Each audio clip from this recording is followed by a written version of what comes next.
주님께서 여러분과 함께 마르코가 전한 거룩한 복음입니다. 영광 받으소서.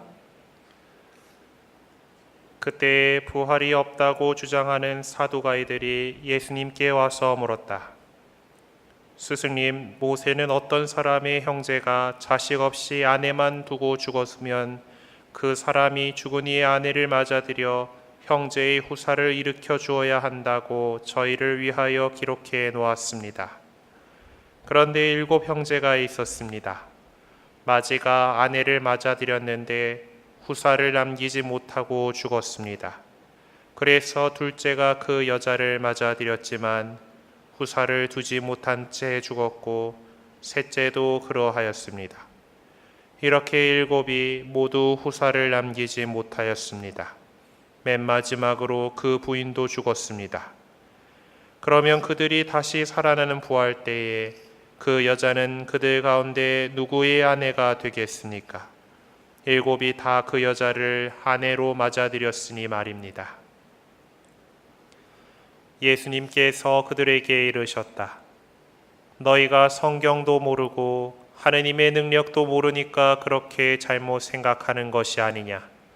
사람들이 죽은 이들 가운데에서 다시 살아날 때에는 장가드는 일도 시집가는 일도 없이 하늘에 있는 천사들과 같아진다.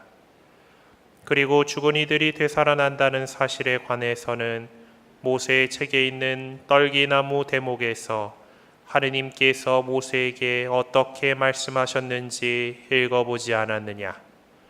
나는 아브라함의 하느님, 이삭의 하느님, 야곱의 하느님이다 하고 말씀하셨다. 그분께서는 죽은 이들이 하느님이 아니라 산 이들의 하느님이시다. 너희는 크게 잘못 생각하는 것이다. 주님의 말씀입니다. 그리스도님 찬미합니다.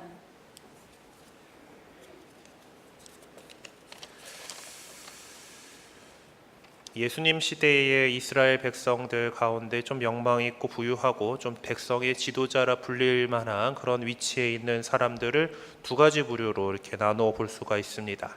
한 부류는 바리사이라고 해서 이 사람들은 율법을 되게 철저하게 지키려고 하는 사람들이었고요. 부활과 영적인 존재들, 천사들 이런 것들을 믿는 그런 사람들이었습니다. 다른 반대쪽에 있는 사람들이 오늘 복음에 나오는 사두가이들이라는 사람들이었는데, 이 사람들은 보통 부자들이 많았고 이제 예루살렘의 대사제들이 주로 이루어졌습니다. 그렇다 보니까 또 로마와 타협해서 살아가는 그런 사람들이었죠. 자신의 기득권을 지키기 위해서 그랬던 겁니다. 이 종교적인 부분에 있어서 이 2 그룹의 차이는 죽은 이들의 부활을 믿느냐 안 믿느냐 여부에서 되게 크게 갈리게 됩니다. 바리사이들은 부활을 믿었고 천사 같은 영적인 존재에 대해서 믿었습니다. 하지만 사두가이들은 그런 것은 없고 인간은 죽으면 끝이다 라고 이렇게 생각했던 것이죠. 철저히 현세적이었습니다. 그러니까 내가 우리나라를 지배하고 있는 로마 제국에 협조를 하지 않고 로마에 대항하다가 죽으면 어떻게 됐어요? 그냥 개죽음이 되고 마니까 잘 타협해가지고 자신의 재산들 이런 것들 잘 지켜가면서 이렇게 살았던 사람들입니다. 적당히 살짝 이제 개기기도 했어요. 그런데 저 어느 정도 선에서 이렇게 같이 이제 관계를 맺어가면서 자신의 기득권을 지켜나가려던 사람들입니다. 이 영적인 것과 죽은 이들의 부활이라는 문제에 있어서는 예수님께서는 어느 편에 있었을까요?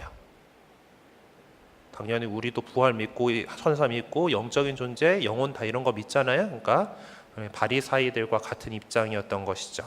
사두가이들은 예수님께서 그렇기 때문에 사두가이들이 예수님을 또 말로 한번 또 올감해 보려고 되게 극단적인 상황을 가지고 와서 이렇게 예수님께 질문을 합니다. 7 형제가 다 후사도 남기지 못하고 다 이렇게 차례대로 죽어나갈 그런 상황은 웬만해서 안 생긴다라고 말할 수는 없지만은 생기기 어려운 그런 상황이잖아요, 그렇죠? 하지만 그들의 이런 계략은 하느님의 지혜 앞에서는 아무런 소용이 없었습니다. 예수님께서는 그들에게 진리를 말씀하셔서 그들의 오류를 드러내시죠. 부활한 이후에는 우리들 다 천사들과 같아져서 장가가는 일도 시집가는 일도 없어질 테니까 그런 걱정은 하지 않아도 되는 것입니다. 그렇게 그들의 주장을 논박하심으로써 우리들에게 부활에 대한 희망을 주셨죠. 그리고 당신 스스로 부활하심으로써 그것을 확증해 주셨습니다.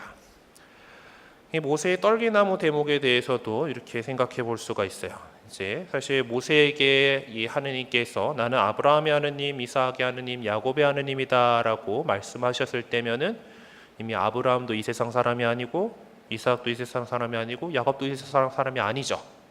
사두가이들이 믿는 것처럼 이 세상에서 죽고 나면은 다 끝이다라고 그러면은 하느님께서 굳이 이 사람들의 이름을 거명하면서 내가 그들의 하느님이다라고 얘기하실 필요가 있으시겠어요? 없으셨겠어요? 없었죠. 예. 아니면 이 정도로 얘기할 수 있겠죠. 내가 아브라함이 믿던 그 하느님이고 이삭이 믿던 하면서 과거형을 썼을 겁니다. 근데 현재형으로 아브라함의 하느님이고 이삭의 하느님이고 야곱의 하느님이다라는 것은 이들이 지금 이 세상에서는 이미 죽었지만은 하느님 나라에서 당신과 같이 있다라는 것을 이렇게 드러내는 그런 말이다라는 것이죠. 바로 그것이 우리가 믿고 있는 부활이고 또 영원한 생명입니다. 우리들은 그리스도의 부활로 인해 구원되었고 그 부활에 대한 희망을 가지고서 이 세상을 살아가는 사람들입니다. 하느님 나라에 대한 우리의 그 믿음을 더 강하게 해주시기를 오늘 청하면서 이 미사 정성껏 봉헌하도록 합시다. 잠시 묵상하시겠습니다.